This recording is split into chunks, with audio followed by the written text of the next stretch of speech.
I'm Al Clace. This is what's becoming one of my favorite radios here.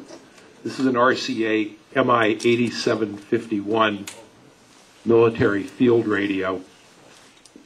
Now, in the late 30s, RCA had a line of radios for light aircraft. You may recognize the front of this receiver over here and the transmitter.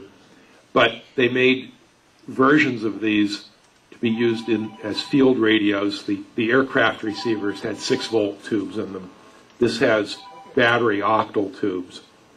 The transmitter is 3 6V6s, a master oscillator, power amp, and another one for a modulator.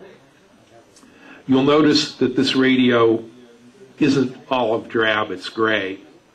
And the reason for this was that RCA had made a deal to sell a bunch of these to the Swedes.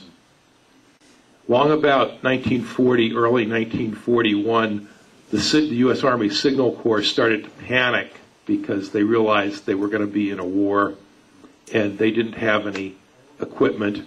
They had a radio of similar capabilities that was supposed to be coming, but it was late.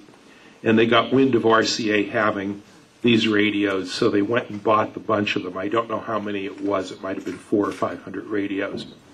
And then the Signal Corps procured more of these radios under the designation BC 474. The system is SCR 288. The BC 474 has a solid front panel. There's no RCA meatballs. This is two separate pieces here. And the cabinet's a little bit bigger, like there's room to get your fingers behind the antenna terminals, and everything's sturdier so you wouldn't beat it up quite so bad.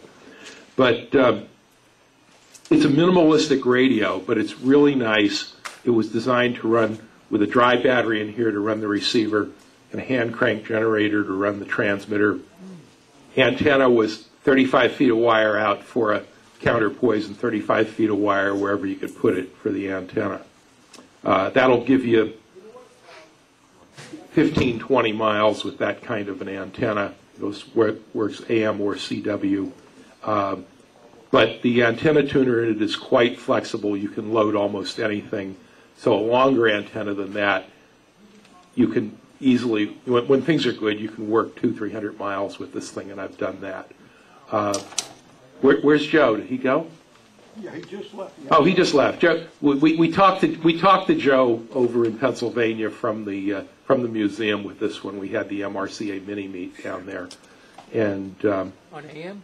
Pardon me? AM, you said, or CW? Yeah, AM on 3885 on 75 meters. Pardon me? It's about 5 watts carrier on AM, and it gives a pretty good account. It's that by virtue of picking the right carbon mic that will handle a lot of current, it modulates pretty well. Seems to do the job. Like I say, I like the thing. I wish I had the hand crank generator. If anybody knows where there's a GN44, I want it, but they're vanishingly rare.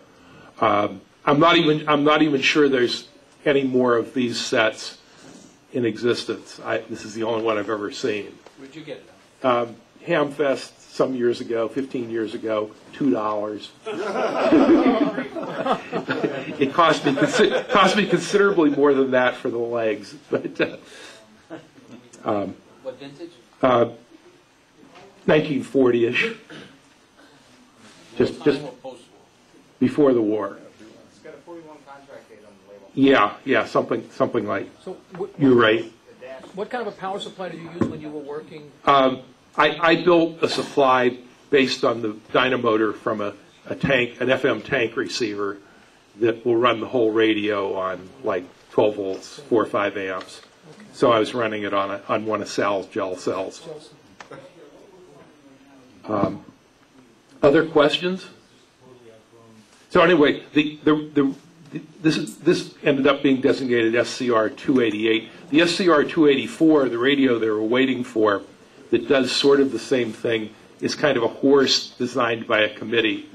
The transmitter receiver box is like twice as big and twice as heavy, and it's got all kinds of accessories and vehicle power supplies and vertical antennas. Takes 3 or 4 guys to carry it instead of 2 in the case of this one. They drag these things into North Africa and down to the China-Burma, India theater, and I think New Guinea. This is the kind of radio that you get in the tropics and it's not happy. The cloth wire grows fungus and stuff, but they learned that the hard way. Yes? Is it a single conversion receiver? And oh yeah.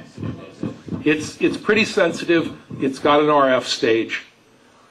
It's only 5 tubes, but they had some dual purpose, like the 1D8 is a detector, audio amp, and audio power amp in one envelope. And then there's another double tube in there, another diode triode that's pento triode that's used for the IF and the BFO. So they got a lot of mileage out of just a couple of tubes. And it's, for that frequency range, like 2 point something to 6.5, it's plenty sensitive enough receiver, and everything's stable enough. So you could work with a 35-foot antenna on 80 meters with this? Yeah. Now, for instance, at the recent MRCA meet, there was a lot of hubbub about NVIS, Near Vertical Incident Skywave, which is all the rage in military communications. But that's just what hams with poor antennas have been doing forever and ever. I put out a half-wave wire, 90 feet, or 120 feet rather, held up 20 feet in the middle, down almost to the ground at the far end, down to the radio at this end, and we talked right over a mountain that was 12 miles away, and the other guys were down the other side of it with a similar antenna. During the day? Yeah, middle of the day. And so that's the advantage of HF sets. If you get on the right frequency, the right time of day, you can talk over mountains. You can talk up out of the jungles. And so there's still a place for HF, but this was an old one. Like I say, it's one of my favorite radios. Other questions? Okay, thank you.